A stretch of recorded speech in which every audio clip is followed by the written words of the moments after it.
The Philadelphia Eagles had a huge fall off this season, and it's time to figure out what exactly happened to this team. As we all can clearly see, this Philadelphia Eagle team is not the same team that they were last year. Last year, this team was dominant. They went to the Super Bowl and almost won the Super Bowl and beat Patrick Mahomes and the Kansas City Chiefs. But this year was a different tale for the Eagles. They looked like a completely different football team. They weren't being as dominant as they were last year, and things just went wrong. And you can really see that towards the end of the season where they won 1 out of 5 games, and they went ahead and lost in the wild card round to the Buccaneers. I've done the research, I know the facts, and I think I know what went wrong with this Eagle team and why they weren't as dominant as they were last year. So that's what I'm here to break down on today's video. But before I get into it, make sure to drop a like and subscribe. It's very much appreciated. And let me know, do you guys think this Philadelphia Eagle team is going to go ahead and bounce back and be good again next season? And let's get straight into it. I think starting off, it'd be a good idea to talk about what the Eagles were so good at last season and why they made it to the Super Bowl. Because like I said, this team last year was very, very good. Last year, the Eagles went 14-3, and like I said, they went to the Super Bowl. Their team was balling out. They were 3rd in points per game. They averaged 28.1 points per game. For points against, they were 8th in the NFL. Opposing offenses were only able to average around 20 points. This defense was not letting teams score, and that's why they were so good. The coaching was really flowing together with Sirianni, Shane Steichen calling offensive plays, and Jonathan Gannon being a pretty good defensive coordinator. Their run game was one of the best in the NFL last season. Miles Sanders actually had a pretty good season. Jalen Hurts ran the ball, and with their run game being good, that really opened up to a lot of play action plays and them also being able to throw the ball well to Devonta Smith and AJ Brown. And of course, when you got the best offensive line in the league, that offense last year was all around balling. And their defense last year was elite. That defensive line was amazing. They led the NFL in sacks. Hassan Reddick had 16. It was just all around a bloodbath. And that secondary was pretty good too. James Bradbury and Darius Slay was playing some pretty good ball, but we're going to get into that a little bit later about what happened this year. But like I said, this team was well built. They had some great coaching. Howie Roseman deserves some flowers for this. Like I said, they made it all the way to the Super Bowl, but sadly lost to the Chiefs. So going into this season, I honestly thought Jalen Hurts was going to have a revenge season and go around and win MVP because, the Super Bowl loss was going to get to him, and that didn't happen. And honestly, I kind of overlooked some of the changes that they made this offseason and some of the changes that they had to go ahead and make. So let's talk about those real quick before we talk about what happened this year. So with the Eagles having such a good year on both sides of the balls, both their coordinators would go ahead and get hired in the offseason. Steichen would become the head coach of the Colts, and Gannon would become the head coach of the Cardinals.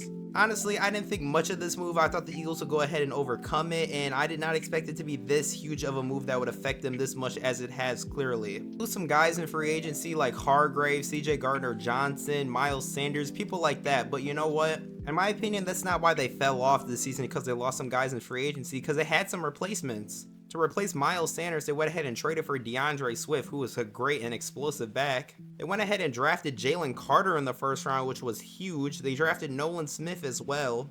And then at that safety position, they had some replacements, so losing those guys weren't too huge for them. But in my opinion, I think the biggest thing was this coaching problem with them losing both of their coordinators. And we're going to get into this a little bit more later. But let's talk about what happened this season. And let's talk about this 10-1 start that the Eagles went on. The Eagles started in 10-1. People thought Jalen Hurts was in the MVP conversation, but something felt off to me. If you look at their 10-1 start, they weren't blowing anybody out, and the games were kind of close, and it was kind of weird. It looked like the Eagles were getting kind of lucky. I mean, week 1, 25-20 to the Patriots. Come on now, you guys should have been blown out New England. Kept it close with Minnesota. I mean, Tampa, they won by double digits. Washington, they went into overtime with. They pretty much beat the Rams by double digits. Jalen Hurts threw 3 interceptions versus the Jets, and they lost that game. They beat Miami by double digits. They barely beat Washington again. They barely beat Dallas. Barely beat Kansas City if it weren't for MVS dropping a ball. And they barely beat Buffalo, and there's a lot of controversial stuff that happened in that game if you ask any Buffalo fan. It's not like they were blowing out and dominating teams. They were keeping it pretty close with a lot of these teams, and honestly, in my opinion, things were looking kind of off for them, and I was kind of right.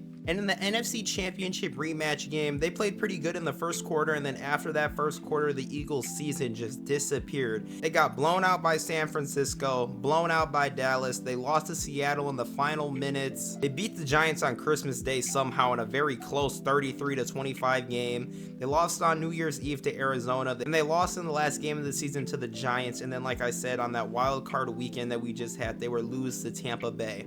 So this Eagles season was kind of confusing, but I think I know where stuff went wrong. So as you guys can see, with the scores being so close, clearly something was wrong with that defense. And like I said, there is something wrong with that defense. And I think the biggest problem is their secondary. Bradbury might have had the greatest fall off ever in life because he was pretty good last year. He is not good anymore. After that holding call in the Super Bowl, this man has never been the same person. He gets cooked every single play. That game-winning touchdown at Seattle, guess who that was on? James Bradbury. Just all year I've looked at the tape. The Eagles secondary has not been good. They gave up the most passing yards to every team in the league. It was so easy to throw on this Eagle team because it was so unserious.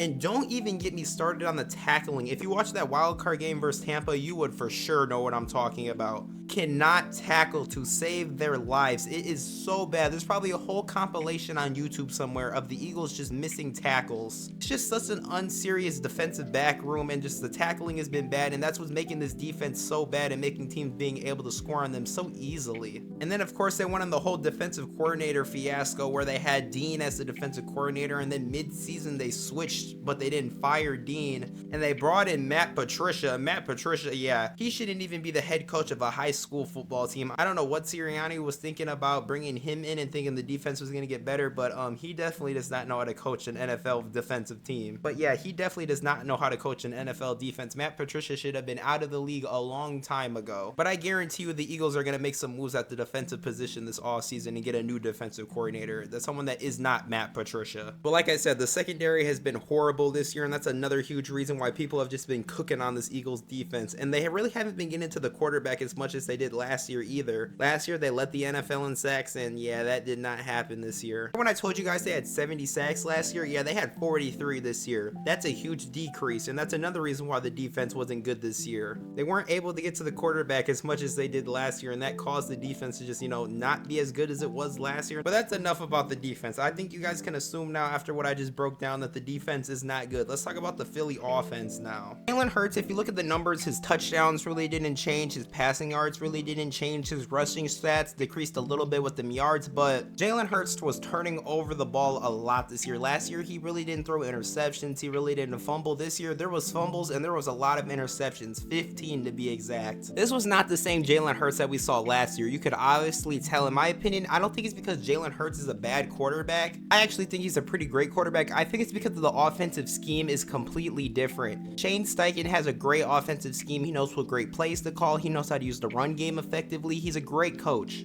Brian Johnson though, yeah, no, he should probably be fired this offseason. Not even that I don't think Jalen Hurts can play in a different scheme, it's just the fact that I think that Brian Johnson's scheme is not good for Jalen Hurts. He doesn't have a good one, and he doesn't have one that works for Jalen Hurts. So in my opinion, I think they have to get rid of him. If they don't get rid of him, we're probably going to see another down season from Jalen Hurts, and I know we do not want to see that. I know Eagle fans do not want to see that. So in my opinion, my biggest issue with the offense was probably the coordinator. I think there needs to be a change there, some different plays, and a different scheme, because Brian Johnson, there was a lot of screens and a lot of QB draws this year, and it honestly made me mad when I see the Eagles in 3rd and long and they either call a screen every time or they call a QB draw and it doesn't work, because there should be no reason that you're calling plays like this. The offensive scheme, in my opinion, needs to be changed. Now we get to this question: does Nick Sirianni need to get fired? In my opinion, I think it wouldn't be a bad idea to go ahead and get rid of him. Sirianni had one job to do this offseason pretty much, and that was to hire 2 coordinators that would help replace Jonathan Gannon and Shane Steichen, and he failed at that. Brian Johnson, like I said earlier, nothing like Shane Steichen, and then the whole defensive coordinator fiasco definitely did not replace Jonathan Gannon. Failed to go ahead and replace them, and when they played the Arizona Cardinals and played Jonathan Gannon, the Gannon actually went ahead and won that game. They lost to the Cardinals this year, yes, the Eagles. If Sirianni is fired, I'd honestly be happy with that move. Sirianni, also his attitude and just his cockiness kind of concerns me to be a head coach. He really doesn't have a good mentality, in my opinion. I feel like Mike Vrabel could be a great hire to add to this Philly team for some reason. I just really like that hire. I think like he would be a great guy there. So when people ask me what happened to the Philadelphia Eagles, I got a few answers for you. Coaching, dysfunctional. Like I said, horrible coaching, dysfunctional coaching, horrible replacements by Sirianni, and horrible defensive backs and horrible tackling on the defensive side of the ball. Everyone on the defensive side of the ball pretty much regressed. It did not look good. I gotta say is Howie Roseman got some work to do. He gotta make some moves in the secondary. He gotta make some coaching changes for sure. Howie Roseman got some work to do. I'm just gonna be interested to see if Sirianni's still the head coach next year, but I think there's gonna be a change in Philly. Some other things that Howie Roseman's gonna have to worry about is Fletcher Cox. Is he gonna want to leave this off season?